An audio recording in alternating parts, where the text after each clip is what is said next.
그렇지 않는 거 한 가지 있어요. 지역 감정입니다. 그런데 지역 감정은 우리나라만 있는 게 아니라 정도와 어떤 크기 차이가 있을 뿐 세계 어느 나라나 크고 작은 지역 감정이라는 게 있거든요. 지역 감정은 왜 생길까요? 대개 보면은 우리나라는 단일 민족이지만 외국은 여러 민족이 함께 모여 사는 경우가 있거든요. 그 민족적인 배경이 있고요. 그 다음에 역사적인 배경, 그리고 경제 지역에 따라서 경제 불균형 발전, 이런 것들로 인해서 이 지역 감정이 생기기도 합니다. 때로는 우리나라 같은 경우는 정치가들이 자기의 어떤 정치적인 이득을 위해서 지역 감정을 조장하는 경우도 없잖아 있습니다. 그런데 여러분, 지역 감정은요, 성경을 읽어보니까 이스라엘이라는 나라에도 지역 감정이라는 게 있었어요. 이스라엘은 우리나라처럼 길쭉한 그런 지형을 가지고 있거든요. 맨 북쪽에는 갈릴 지방이고요. 그 다음 중간 지점은 사마리아 지점, 그 다음에 맨 밑에는 유대 지방입니다. 그런데 예루살렘 성전은 어디에 있죠? 예루살렘 성전은 맨 밑에 거기 유대 지방에 있습니다.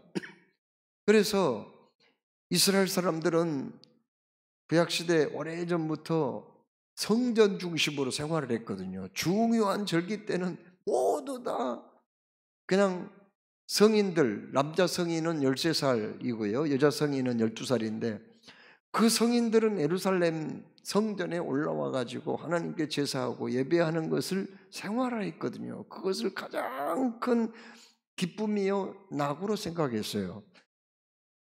자, 그런데 문제는 이 사람들은 이 사마리아 사람들하고는 서로 상종을 하지 않았어요. 왜 상종을 하지 않았느냐? 사마리아 사람들은 BC 722년에 북쪽의 악한 자들 아수르에게 전쟁에 패해서 멸망을 당하고 말았거든요.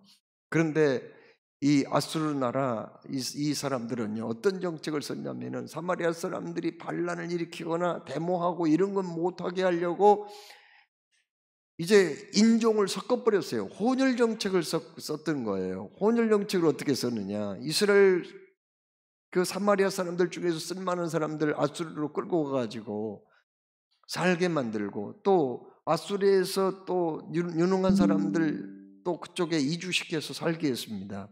그냥 살게 한 게 아니라 혼혈을 시켰어요. 결혼을 시켜버렸다니까. 인종을 완전히 섞어버린 거예요. 이스라엘 사람들은 참으로 전통적으로 한 하나님, 한 오직 유일신을 섬기는 것을 최고의 영광이며 자존심으로 생각했는데, 이 아수르라는 사람들이 혼혈을 해버리니까 이거 뭐 이스라엘 사람도 아니고 아수르 사람도 아니고 그렇게 돼버렸어요. 거기다가 종교까지 섞어버렸습니다. 너희들 하나님 믿는 거 좋아, 하나님 잘 믿어라, 그러나 우리의 믿는 신도 너희들 받아들여야 한다 해가지고, 아니 이 사람들 하나님도 믿고 이 아수르의 우상 숭배도 하고 같이 이렇게 하다 보니까 이 유대 사람들은요, 이스라엘 나머지 사람들은 저 사람들은 완전히 타락했다, 이방인처럼 되어버렸다, 하나님 알지 못하는 이방인이나 사마리아 사람을 똑같이 취급을 해버린 거예요. 그래서 그때부터 이제 이 유대 사람들, 갈릴리 사람들은요, 이 사마리아 사람들하고는 서로 상종도 하지 않냐고 식사도 같이 안 했어요. 그리고 아예 그 사마리아 땅은 저주받은 땅이라고 그래가지고 그 땅을 밟기를 싫어했습니다. 그래서 예루살렘 성전에 올라가려면 어떻게 해야 되냐? 북쪽 갈릴리에서 예루살렘 성전에 올라가려면요, 지름길로 직선길로 오면 얼마나 가깝겠어요. 그런데 동쪽으로 요단강 건너가지고 빙 돌아가지고 예루살렘 성전에 갔다가 또 끝나면은 또다시 요단강 건너서 빙 돌아서 저쪽 베레아 지방 통해서 빙 돌아가지고 또 이렇게 갈릴리로 가곤 했거든요. 이만큼 사마리아 사람들을 싫어했어요. 예수님도요, 보면은 예수님도 유대 사람이잖아요. 유대인이란 말이에요. 사마리아 사람이 아니에요. 그래서 그것을 그렇게 싫어했어요. 관례대로 그렇게 예수님도 요단강 동편으로 건너서 돌아가지고 다니곤 했습니다. 그런데 오늘 여기 성경 말씀에 뭐라고 말씀했어요? 예수님이 이제 유월절 행사를 다 마치고 갈리 본거지로 가셔야 되는데 그때는 이상하게 돌아서 우회를 하지 아니하고 사마리아 땅으로 직선 지름길로 그냥 통과했다고 그렇게 말씀했어요. 그런데 여러분, 그 당시에 예수님을 미워하는 사람들이 얼마나 많았어요. 예수님 비난하고 바리새인들, 서기관들, 대제사장 뭐 이런 사람들, 유대인들, 얼마나 힘 있는 사람들이 예수님을 미워하고 죽이려고 했습니까? 그런데 예수님이 사마리아 땅을 밟아서 그들과 상종했다 그 말 들으면 비난하겠어요, 안 하겠어요? 비난하죠. 손가락질 받죠. 고소를 할 수 있습니다. 아니, 그런데 예수님이 그 뻔히 아시면서 왜 그 사마리아 땅으로 가셨냐는 말이에요. 그 땅을 통과를 하셔야 되겠냐 말이에요. 그건 보면은 여기 3절 4절 말씀을 보면은요, 예수님이 거기 뭐라고 그랬어요? 유대를 떠나서 다시 갈릴리로 가실 때 사마리아를 통하여야 하겠는지라. 이 말은 예수님이 억지로 뭐 그냥 그 길을 갔다 그런 의도가 아니에요. 누군가가 막 강요해서 가까운 길로 갑시다, 사마리아 거쳐서 갑시다, 이렇게 했다는 게 아니거든요. 예수님 스스로가 판단하셔서 당신의 의지대로 이번에는 사마리아 땅을 갔다라는 말씀이 3절 4절에 있는 말씀이거든요. 도대체가 예수님이 그런 걸 선택하셨냐는 거예요. 뻔히 이렇게 책잡힐 일을 하셨냐 그 말이에요. 왜? 안 하셔도 되는데, 아니 조금 시간 걸리더라도 관례대로 하시면 되는데 왜 그 관습을 깨고 구태여 사마리아 땅을 가셨느냐 하는 겁니다. 그것은 다름이 아니라 예수님이 나름대로 정해놓으신 중요한 스케줄이 있었거든요. 예수님이 꼭 만나고 싶은 사람이 있었기 때문에 그 길을 선택하셨다는 것을 알게 됩니다. 예수님이 예루살렘에 출발해가지고 어디에 도착하셨느냐? 사마리아 땅 수가성에 도착했는데 수가성까지는 거리가 65km예요. 짧은 그 거리가 아니죠. 그 당시에 뭐 자동차가 있습니까? 뭐가 있습니까? 뭐 기껏 해봐야 뭐 무슨 당나귀 같은 거 타고 가는 정도밖에 없잖아요. 무슨 교통수단이 없잖아요. 그런데 그 가난하신 예수님이 뭐 무슨 뭐 특별히 그런 어떤 교통수단이 없고 예수님은 어쩔 수 없이 걸을 수밖에 없는 상황인데 65km를 걸려면 자동차로 요즘 달려도 1시간 가까이 가는 거리 아니겠어요? 그런데 그 65km를 걸어서 갔다고 할 때 시간이 상당히 걸리지 않았겠어요? 아마 12시에 도착하셨거든요. 낮 12시에 도착했는데 그 낮 12시에 거기 도착하려면은 적어도 걸어서 가면 아무리 빠른 걸음으로 가도 굉장히 시간이 많이 걸렸을 거예요. 아마 새벽 일찍 출발을 하셔서 속보로 가야 되지 않았나 이렇게 생각이 되어죠. 여러분, 이스라엘은 날씨가 굉장히 뜨겁습니다. 한낮에는 굉장히 뜨거워요. 그래서 이 한낮에는 일을 잘 못합니다. 그 길을 다닌 사람도 별로 없어요. 그런데 거기는 또 이 우기와 건기로 딱 나눠졌거든요. 우기는 대개 11월 달부터 3, 4월 그때까지 이제 비가 내려요. 3월 달까지. 11월부터 3월까지 비가 내리고 그 이외에는 비가 잘 안 내려요. 참 건기 때 저는 이스라엘을 가봤는데 그냥 풀들이 노랗게 돼 있고 말라버리고 뭐 그냥 나무까지 단풍 든 것처럼 그렇게 돼버렸더라고요. 노랗게 돼버렸더라고요. 비가 안 오니까. 시냇물 철쭉철 흘렀던 것도 그냥 바짝 말라가지고 물 한 방울 없더라니까요. 그만큼 건기 때는 비가 안 와요. 예수님이 지금 가신 때는 그때 지금 때는요 언제냐면은 1월 말이나 2월 초쯤 됩니다. 그때는 비가 안 오거든요. 건기거든요. 그래서 걷기가 쉽지 않았습니다. 그런데 6절 말씀에 뭐라고 말씀했어요? 예수께서 길 가시다가 피곤하여 우물 곁에 그대로 앉으시니라고 말씀했거든요. 얼마나 힘들었으면 예수님께서 피곤했다는 표현까지 하고 있을까요? 그렇잖아요. 예수님이 얼마나 피곤했으면은 우물 곁에 그대로 앉으시니라고 말씀했거든요. 무척 힘든 길이었다고 하는 거예요. 그런데 예수님께서 도대체 누구를 만나시려고 그렇게 먼 길을 걸어서 힘든 길을 그렇게 가셨을까요? 여러분, 예수님이 만나고 싶은 사람이 무슨 뭐 그 나라의 뭐 왕이나 장관, 장차관이나 뭐 힘 있는 사람이었을까요? 아니면은 아마 부자나 되니까 뭐 그냥 전도 미천이나 좀 충분하게 대줄 그런 사람이기 때문에 만나기를 원하셨을까요? 아니면은 뭐 무슨 부귀영화를 누리는 대단한 권력자였을까요? 종교 지도자였냔 말이에요. 아니란 말이에요. 그런 사람도 아닌데 그러면 뭐 때문에 그렇게 그 사람을 만나려고 간 거예요? 우리 예수님은요, 그 사람이 어떤 신분을 가지고 있었는가, 가진 게 뭔가, 그걸 따지는 분이 아니에요. 그분이 노인인가 젊은인가 그걸 따지는 분이 아니에요. 부자인가 가난한 사람이 그런 걸 따지지 않고요, 정말 당신을 필요로 하는 한 영혼을 만나 주시기를 원하신 분이거든요. 그래서 우리 주님이 만나 주신 거 아니에요. 예수님이 난 12시경에 그 수가성의 야곱의 우물가에 거기에 도착을 했거든요. 12시가 돼가지고 시장하실 거 아니에요.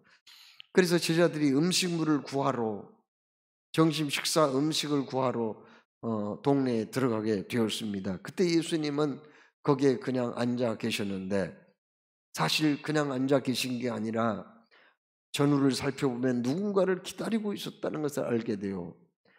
아니나 다를까 어떤 한 여인이 물동이를 이고 거기에 우물가에 물을 기르러 왔습니다. 그런데 그 시간은 물을 기를 시간이 아니거든요. 대개 여성들은 날씨가 뜨겁기 때문에 해 뜨기 전에 동네에서 335 자기들끼리 어울려서 물을 기르러 오거든요. 그 다음에 저녁 해가 넘어갈 때 석양 때쯤 그때 물 기르러 오거든요. 낮에는 대개 12시부터 한 2, 3시까지는요 낮잠을 즐기는 사람들이 대부분이에요.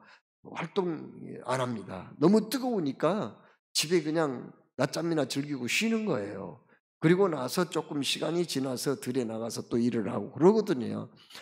아니 그런데 왜 12시에 이 여자는 물을 기르러 왔을까요? 다른 사람들하고 똑같이 그렇게 하면 되는 거지. 왜 난 12시 그 무더운 때 사람들이 왕래하지도 않는 때 물을 기르러 그것도 혼자 오냔 말이에요. 3, 4, 5 짝을 지어서 오는데 왜 그때 혼자 왔느냐는 말이에요. 거기에는 이유가 있었어요. 예수님하고 대화 가운데 이 여자가 어떤 여자인가가 다 드러나고 말았습니다.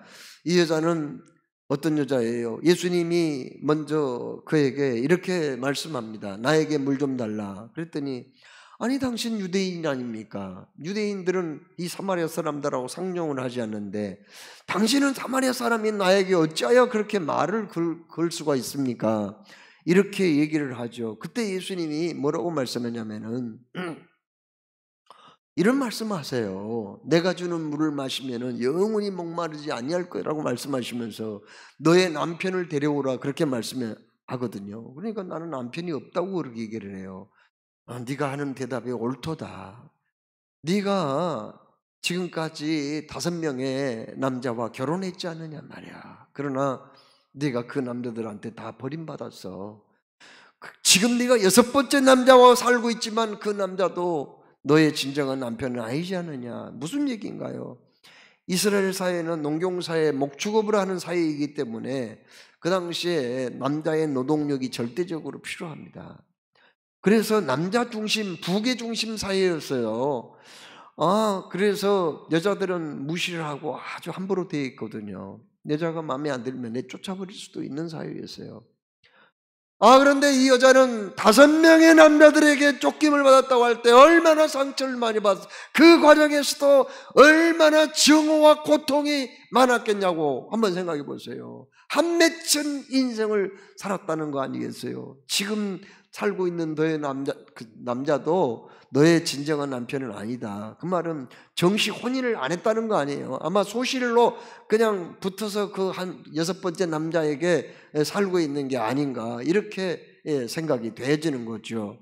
이건 뭘 말해요? 이 여자는 행복을 찾았지만 그동안 결혼해서 정말 아들, 딸 낳고 남자의 사랑을 받으며 행복하게 살고 싶었지만 그 뜻대로 살지 못했다는 거 아니에요. 이게 다 만천하에 드러나게 된 거예요. 그날 예수님과 만남은 초면이었지만은 예수님은 이런 것들을 다 알고 그걸 드러내신 것은 무슨 뜻인가요? 그동안 입었던 상처와 고통, 아픔, 슬픔, 저주와 그리고 눈물을 주님이 위로해 주시고 싸매 주시고 닦아 주시기를 원하셔서 그런 말씀 아니에요. 너는 내가 주는 생수를 마시면 영원히 목마르지 않냐리라. 그 말은 무슨 말이에요? 네가 나를 믿으라는 말이에요. 내가 그리스도 메시아로 이 땅에 왔는데 네가 나를 믿으면은 너의 삶은 완전히 바꿔질 거다. 이렇게 얘기를 하죠. 그때 주여 그런 물을 나에게 주사 나로 하여금 다시는 세상의 이 물로 내 인생의 갈증을 해소하려고 하지 않게 해주십시오. 이렇게 말을 합니다. 여러분이 잘 아시는 유명한 수학자와 과학자이며 철학자인 파스칼이라는 사람이 이런 말을 했어요. 그 말은 그는 이런 말을 했습니다. 내 위에 인간들에게는요 이 세상에 그 무엇으로도 채울 수 없는 빈 공간이 있는데 그 공간은 오직 하나님만이 채울 수 있다. 그런 말을 했어요. 또 그 어거스틴이라는 유명한 초대교회 교부는 그런 말을 했거든요.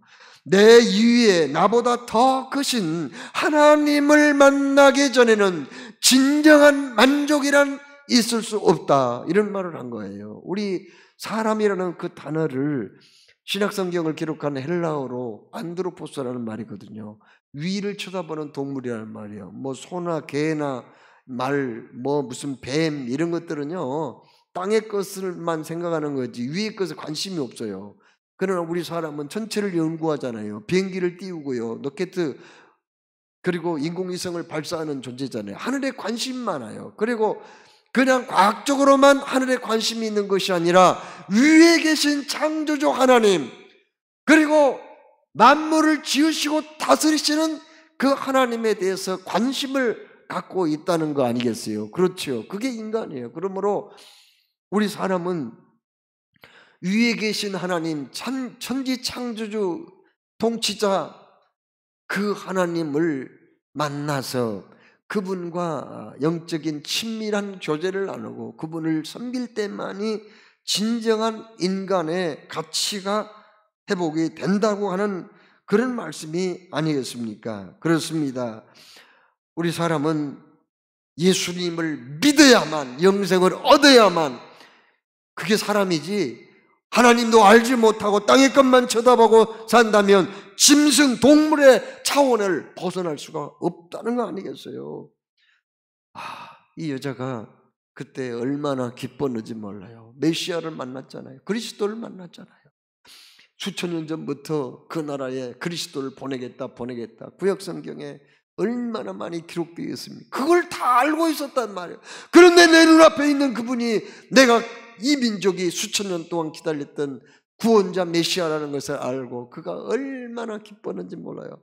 그가 물기로 왔는데 물기로 왔다는 것도 깜빡 잊어버리고 지금 그럴 정신이 없어요. 가슴이 막 벅차 터질 것만 같아. 이 세상이 온통 한의에 가득 찼어. 다 내 것 같아.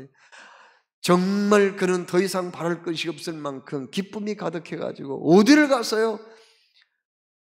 지금 처음에 물길을 올 때는 사람들의 낯을 피해서 왔던 여자가 부끄러움도 어디 가버렸어요. 그냥 성 안에 들어가서 낮잠 즐기고 있는 사람들에게 소리를 고래고래 지릅니다.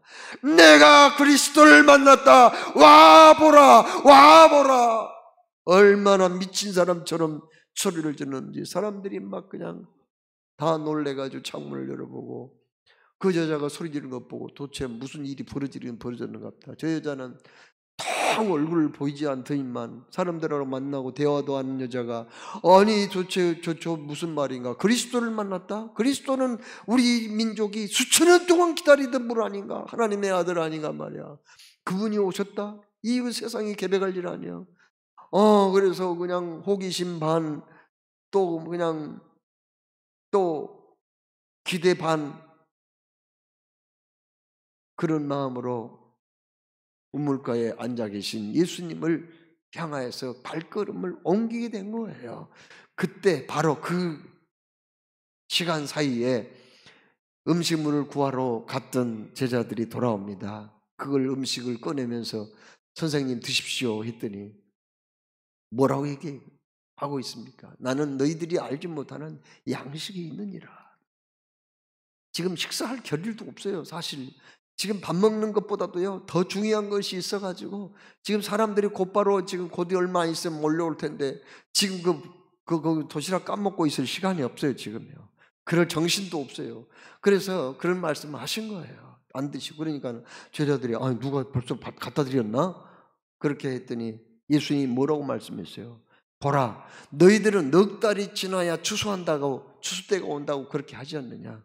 이스라엘은 밀보리가 주식이거든요. 밀보리를 추수하려면은 보통 5월 말이나 6월 초에 추수를 하게 되는데 그때쯤이면은 아마 2월 초가 아니었을까요? 1월 말이나 2월 초 이 정도로 되었을 때입니다. 지금 이제 그 우기가 다 이제 끝나가는 그 지점이었어요. 그럴 때 뭐라고 그 얘기를 하는 것은 무슨 얘기예요? 보라, 너희들은 넉 달이 돼야 추수 때가 온다고 생각하지만 추수가 내 눈으로 볼 때는 추수할 때가 이미 되어버렸다. 쉬어져 추수할 때가 되었다. 이렇게 말씀을 하시거든요. 이건 뭘 말해줄까요? 지금 추수할 때가 되었다는 말은요, 일단은 그 추수, 예수님 말씀한 추수는 뭘 얘기하는 거예요? 한 영혼을 말한 거예요. 한 영혼을 빨리 거둬들이란 말이에요. 한 영혼, 구원받을 영혼을 알곡으로 본 거예요. 천국 곳간에 들어갈 알곡으로 보는데 이 알곡을 빨리 추수해야 손실이 없다는 겁니다. 추수 때가 되는데도 불구하고 추수를 늦추고 자꾸 게으름이나 피우면은요, 새들이 와서 그거 다 쪼아 먹어버려요. 그냥 익은 곡식이 땅에 떨어져 가지고 못 쓰게 되는 거예요. 헛농사 짓는 거예요. 그러니까는 농부는 추수 때를 잘 맞춰야 되거든요. 정확하게 날짜 받아 가지고 딱 추수해서 탈곡해 가지고 그 곡식을 그 창고에다가 넣어놔야지. 그 때를 놓쳐버리면 안 된다니까요. 그래서 예수님 하신 말씀은 여기 이 사람들 중에 지금 예수 믿게 하지 아니하면은 지옥 갈 사람이 있다는 거예요. 구원받지 못할 사람이 있다는 거예요. 거기 수거성의 그 여인뿐만 아니라 지금 많은 성에서 낮잠 자다가 놀래가지고 몰려오는 그 사람들 지금 구원해야지 이때를 놓치면 안 된다는 거예요. 우리 그 전도에 관심이 많은 어느 권사님이 어느 날 그런 얘기를 하시더라고요. 그 친구 남편을 전도하려고 늘 마음을 먹고 있었대요. 그런데 뭐 바쁘다는 핑계로 전도를 못했대요. 그런데요, 어느 날 금촌 있잖아요. 금촌 새마을 올라가는데 옛날에 그 기차철로 있었어요. 여러분, 지금은 지상으로 올라갔죠. 지금도 있는가 모르겠어요. 잘 모르겠는데 아무튼 그 전에 있었어요. 곤놀목 있었다고. 그런데 거기를 무슨 일로 가다가 차가 막혀버린 거예요. 하필이면 자기 차가 딱 철로 위에 있을 때 차가 막혀버린 거예요. 그래서 곧 뚫리겠지 하고 잠깐 기다렸는데 바로 그때 서울역에서 문산 가는 기차가 산더미처럼 나타나 버린 거예요. 어디 피할 시간이 없어. 도망갈 시간도 없어. 차 뺄 시간도 없어.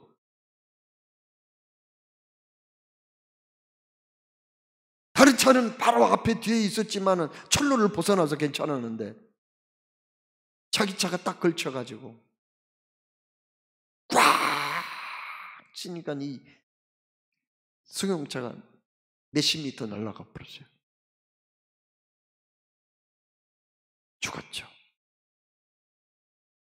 그 얘기를 저는 뉴스를 통해서 봤거든요. 아이고 큰 사고 났네. 그런데 그 권사님 얘기가 친구 남편이라고. 친구 남편 꼭 전도를 하려고 그랬는데 못했대요. 차일피일 미루다가. 여러분 보라 추수할 때가 되었다. 이것은 전도의 긴박성을 얘기하거든요. 오늘 내가 전도에서 구원시키지 못하면은 지옥 갈 사람들이 분명히 있다니까요. 영영 기회를 놓쳐버리고 회개하지 못하고 멸망의 길로 갈 사람이 있기 때문에 오늘 우리 주님이 그렇게 말씀을 하신 거예요. 또한 오늘 이 말씀을 하신 것은 뭘 의미합니까? 그것은 다름이 아니라 구원받은 한 영혼이 그만큼 소중하다는 거예요. 알고. 그런데 신학적으로 교회는 보이는 교회와 보이지 않는 교회가 있거든요. 보이는 교회는 여러분들이요. 눈에 보이잖아요. 그런데 보이지 않는 교회도 있다는 거예요. 보이지 않는 교회는 그럼 뭐예요? 아직 여기 보이는 교회에 오지는 않았지만은 앞으로 구원받을 사람들이요. 예수 믿고 구원받을 사람들, 하나님의 택함 받은 백성들, 그 사람들을 보이지 않는 교회라고 얘기를 해요. 그렇습니다. 보이지 않는 교회를 빨리 그 보이는 교회로 데려와야 된다는 거예요. 하나님은 보이는 교회도 중요시하지만은 보이지 않는 교회도 포기하지 아니하시고 그들을 구원하기를 원하신다는 것을 우리에게 말씀하고 있어요. 여기 35절 36절 이 말씀은요, 또 뭘 중요시합니까? 우리 예수님이 그렇게 말씀했거든요. 너희 눈을 들어 밭을 보라. 희어져 추수하게 되었도다. 거두는 자가 이미 삭도 받고 영생에 이르는 열매를 모으나니 이는 뿌리는 자와 다투는 자가 함께 즐거워하려 함이니라. 여러분, 농부가 가을 추수할 때 그때처럼 기쁠 때가 있을까요?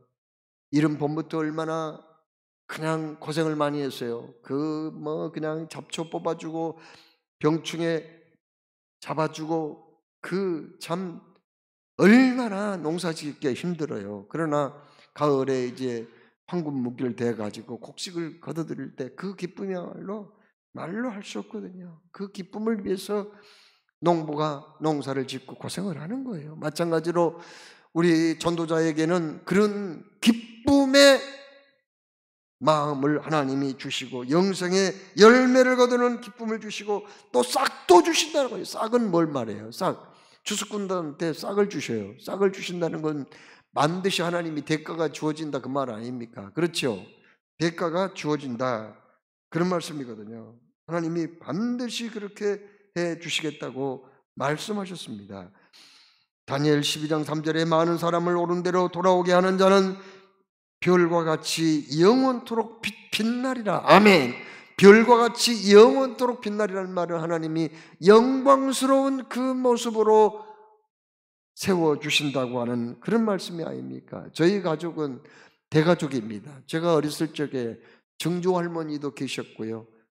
할아버지, 할머니, 부모님, 그 다음에 고모, 결혼하지 않는 고모들도 몇 분 있었어요. 그리고 삼촌도 있었고요. 또 우리 형제간들이 7명입니다. 칠형제였습니다. 그러니까 많을 때는 우리 집이 15명까지 살았어요. 엄청 대가족이잖아요. 그런데 우리 집은 옛날에 뭘 했냐면은 제사 지내고 맨날 조상신이나 숭배하고 야리꾸리한 우상 숭배도 하고 막 그랬어요. 그런데 어느 날 그 동네는 교회가 없어. 그 주변에는 교회가 없어. 거기에서 한 10리 이상 된 어느 그 동네에 초들이라는 동네에 거기가 교회가 하나 있었어요. 그런데 그 교회에 그 교회는 지금 100년이 훨씬 100몇십 년 됐을 거예요. 지금이야. 굉장히 오래됐을 거예요. 그 교회에 김일환 집사님이라는 분이 우리 동네 전도를 하러 왔다니까요. 그래 우리 아버지를 만나가지고 예수 믿으라고. 왜 예수를 믿어야 되는가? 그걸 얘기를 해준 거예요. 예수를 믿어야 된다고 하면서. 그랬더니 저희 아버지가 그 말씀을 쭉 듣고 있다가 가슴이 뭉클해지더라는 거예요. 괜히요. 예수 믿으라고. 그래서 보지도 듣지도 못한 예수를 믿으라고 하는데 가슴이 뭉클해져가지고 이상하다 그런 느낌이 온 거예요. 그래서 집에 돌아와가지고 그냥 자기 혼자 예수 믿을 수가 없고 가족들한테 얘기라도 좀 해봐야 되겠다 그런 마음이 들더라는 거예요. 그래서 그 김일환 집사님한테 한번 의논해 보겠다고 그렇게 얘기했대요. 집에 와가지고 할아버지한테 먼저 이제 물었어요.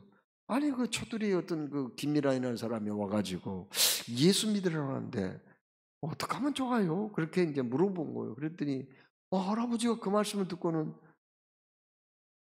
믿으려면 우리 전체 다 믿어야지. 누구를 믿고 누구를 안 믿고 그러면 안 되니까 믿으려면은 온 식구 다 믿자.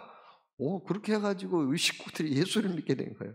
아이고 할아버지가 믿자고 하는데 누가 그 거절을 하겠어요. 제일 어른이 믿으려면 다 믿자 그러니까는 그때부터 예수를 믿게 됐는데 문제는 교회가 엄청 멀어가지고 차도 없어. 그때는 길도 없어요. 지금이 아스팔트 쫙 깔렸지만 그때는 없어. 그 주변에 온갖 소나무, 뭐 아름드리 소나무, 뭐 별 막 그냥 우거진 나무, 거기에 조그만 샛길 있잖아요. 시골길, 샛길. 그거 하나밖에 없었어요. 그 다음에 그때만 해도 호랑이가 있었다니까. 우리나라에 호랑이가, 가끔 호랑이가 밤에 엄청나게 큰 불을 켜고 막 그냥 저기 그 산등성에서 왔다 갔다 하는 그런 모습을 흔히 볼 수 있었던 때였어요. 호랑이도 있지요. 뭐 그냥 그 밖에 그 맹수들이 흔히 있었어요. 여우 같은 거 흔해 빠졌고 뭐 그런 때였거든요. 그런데 낮에는 온 식구가 그냥 옷을 잘 차려입고 거기 이제 초두리까지 가는 거예요. 10리 이상 걸어서 가는 거예요. 그래가지고 거기 이제 갔으면 주일날 낮에 예배 드리면은 낮 예배로 끝난 거 아니잖아요. 밤 예배가 또 있잖아요. 기다려, 거기서. 기다리고 있다가 밤에 예배 끝나면은 이제 밤 8시, 9시가 막 되는 거예요. 그러면은 그때부터 이제 그 깜깜한 그 십리길을, 숲속 새길을 식구들이 그냥 걸어서 오는 거예요, 집에를. 얼마나 힘들었겠어요. 한번 생각해 보세요. 날씨나 좋으면 모르겠어요. 막 그냥 여름에 비가 내리고 겨울에 그 추운데 뭐 그 질퍽거리는 그 길, 눈이 막 쌓인 그 길을 교회를 다닌 거예요. 그 교회를 열심히 다녔어요.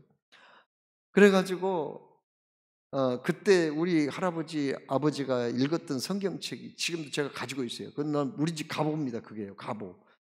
우리 가보예요. 금덩어리가 가보가 아니라 다이아몬드가 가보가 아니라 그게 가보예요. 우리 집 가보예요. 1910년도에 인쇄가 된 거예요. 그러면 지금 얼마 됐어요? 113년 됐잖아요. 엄청 오래된 거잖아요. 113년 전에 그걸 발행된 걸 갖다가 제가 그걸 가지고 있어요. 그럼 우리 집 가보거든요. 그래서 언젠가 우리 조카들, 우리 온 식구들 다 예배 드릴 때 내가 그 성경책을 보여줬어요. 이 성경책이 바로 우리 가정의 그 신앙의 역사다. 이게 가보다. 그렇게 내가 얘기를 해주면서 예수 잘 믿어야 된다고 얘기를 했었거든요. 근데 지금도 나는 김미란 집사님은 아마 고인이 되셨을 거예요. 그렇지 않겠어요? 벌써 얼마나 오래전입니까?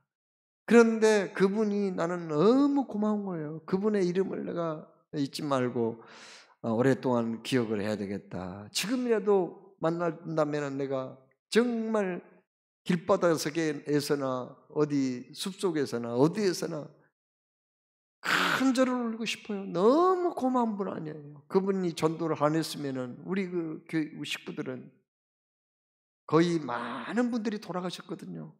어른들 거의 다 돌아가셨어요. 그 아버지 형제간들 다 돌아가시고 맨 밑에 고모 한 분 남았거든요. 다 돌아가셨어요. 다 지옥 갔을 거 아니에요. 그러나 예수 믿고 기쁨으로 신앙생활 하다가 다 천국 갔어요. 얼마나 감사해요. 여러분, 우리는 영혼의 주권으로 부름받았다는 겁니다. 지금 때가 급해요. 지금 지체할 시간이 별로 없어요. 그러므로 우리는 때가 늦지 않도록 긴박하게 복음을 전해야 된다는 거예요. 그런데 우리가 알아야 할 것은 오늘 여기 분명히 우리 주님이 그렇게 말씀했거든요. 우리 주님이 뭐라고 말씀했어요? 여기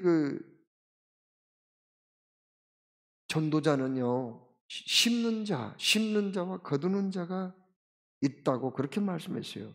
다 똑같다는 거예요. 35절 36절에 심는 자나 거두는 자가 똑같다는 거예요. 그건 무슨 말입니까?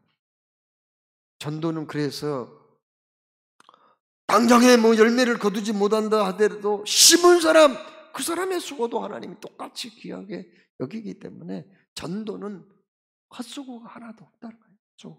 다 귀하다는 거예요.